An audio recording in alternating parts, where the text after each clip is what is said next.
Hey guys, this is EckhartsLadder. Hello and welcome to another video. So last night I put a poll up on the channel where I asked you guys which video you'd like to see next. Now, although this one did not win, it came in second, and I think the first option needs a bit more time. Rest assured though, that will be coming in the next few days. So today we'll be talking about the Rebel Alliance's use of the X-Wing and whether the faction would have been better off using the ARC-170 as their mainline fighter. Now, it is worth noting that, of course, if the Alliance got their hands on some ARC-170s, and that stands for Aggressive Reconnaissance 170s, they would have used the Starfighter, but what we're looking at today is whether they would have been better off had ARC been their primary fighter. So we'll look at why or why not and give lots of reasoning. The X-Wing and the ARC-170 are arguably divergent takes on the same base, the Z-95. While the X-Wing is a true multi-role fighter, the ARC-170 is heavier and arguably better suited for bombing runs and attacking large targets. The Starships of the Galaxy Guide calls the Aggressive Reconnaissance 170 both a long-range scout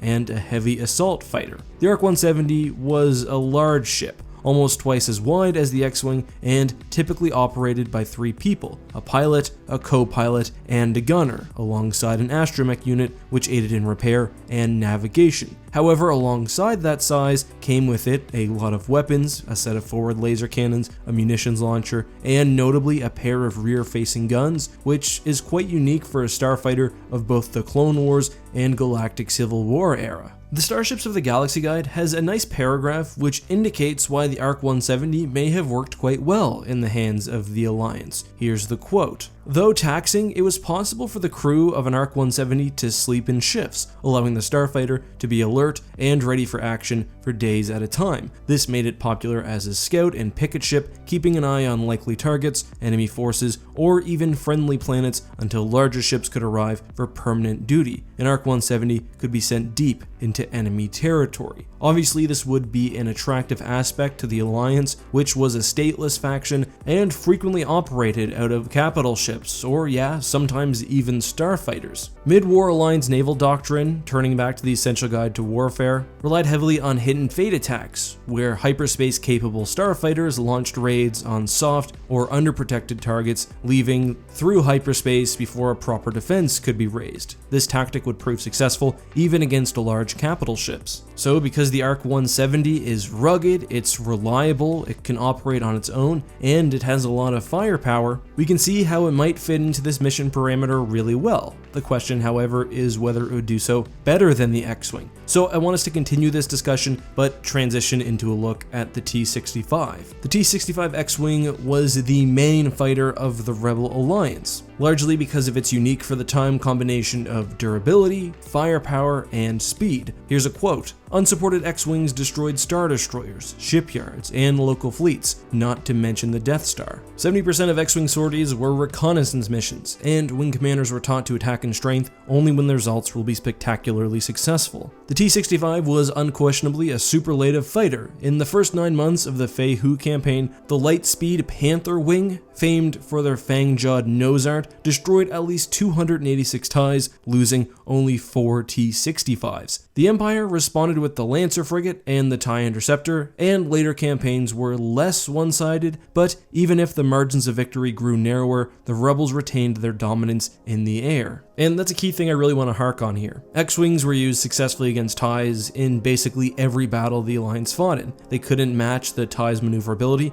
but were nearly as fast and certainly much more durable. Looking at specs, T-65s were a phenomenal dogfighting starfighter, while also possessing a Class 1 hyperdrive assisted by an astromech, 4 linked laser cannons, and 2 proton torpedo launchers. Additionally, the fighter had a state-of-the-art sensor package contained in the nose, an element that was continually updated with future X-Wing models. So we see a multi-role vessel here, one that is really successful at TIEs, but arguably less so against capital ships. Still, the Essential Guide to Warfare calls it the best starfighter in the galaxy, and you know what? I think that's fair. Still, with that being said, would the Alliance have been better off using the ARC-170? Well, I think there are advantages and disadvantages to that ship. The number one advantage is probably the independence of operation. The ARC-170 can fight on its own, it can wait in space for a target to show up, it can launch single raids, and interestingly, I think the rear gunner provides it with some extra protection alongside its probably more sturdy shields and armor. The ARC-170 can take a beating, it can hit a target, and it can leave. However, where it really falters compared to the X-Wing is its dogfighting. I'll get back to that in just a second because some of this video will turn on that point, but there's also the issue of resource strain, requiring, for optimal operation at least, 3 operators for 1 fighter is a lot, especially for an alliance short on personnel. Instead, you could have 3 X-Wings, which somewhat nullifies the bombing advantage, although that's also assuming that the alliance has leftover fighters, which is really not a fair assumption. However, another great feature of the X-Wing was that it was actually buildable by the Rebel Alliance, which had not only received perhaps hundreds of the fighters from Incom, but also had the top secret plans, prototypes, and blueprints which went into the making of the X-Wing so they could reproduce the fighter given the resources and the facilities. The Alliance turned X-Wings out in the hundreds, and that was largely one of the reasons why they remained a mainstay during the war. I'm not sure whether they could produce ARC-170s, but I don't think quite as easily as they could with the X-Wing, unless there was some Imperial or Republic defector that joined the Alliance.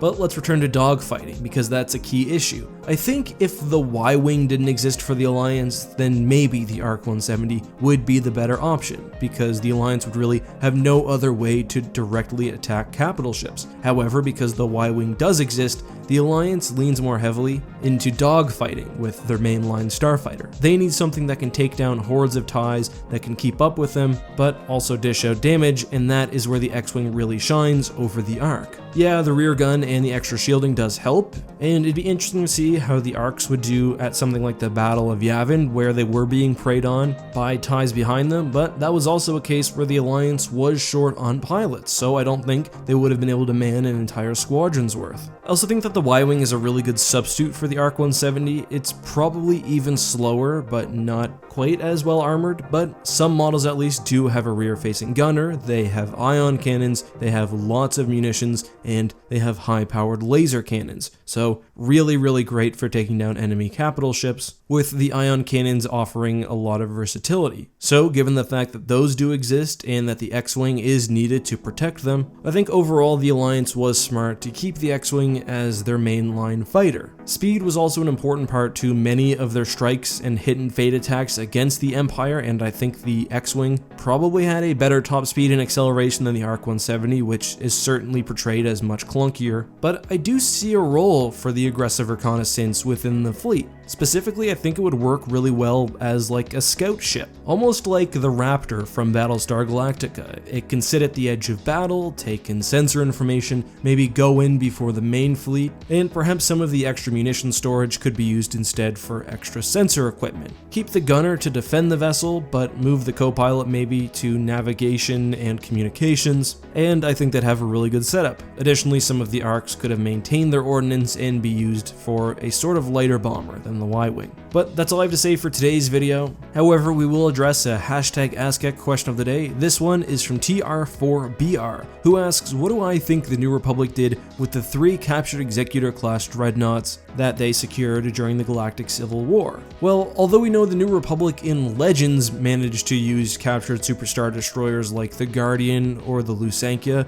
in battle, the New Republic in canon was much less militarized, and I think that Mon Mothma would have been totally against using an Imperial quasi-superweapon. Also, I think the New Republic would have had a really hard time finding the personnel to man the ships without taking away from the rest of the fleet. We didn't see any superstar destroyers at Jakku, where we'd expect them if anywhere, and we haven't heard of them being used otherwise, so I think it's pretty likely that the New Republic did scrap them, or perhaps kept them in reserve for later. Another option is, like the Lusankia, perhaps they were converted into some sort of space station, or medical center, or research lab. I think that would be a really cool option, but for now, we don't know. but I don't think they were used in battle. Thank you for the question though. If you guys have any you'd like to ask me in the future, leave them down in the comments with the hashtag AskEck. That's all for today though. If you missed my Mandalorian review, I'll link it in the upper right hand corner. Check that out if you want to see my thoughts on the episode. Until next time though guys, have a great day and may the Force be with you.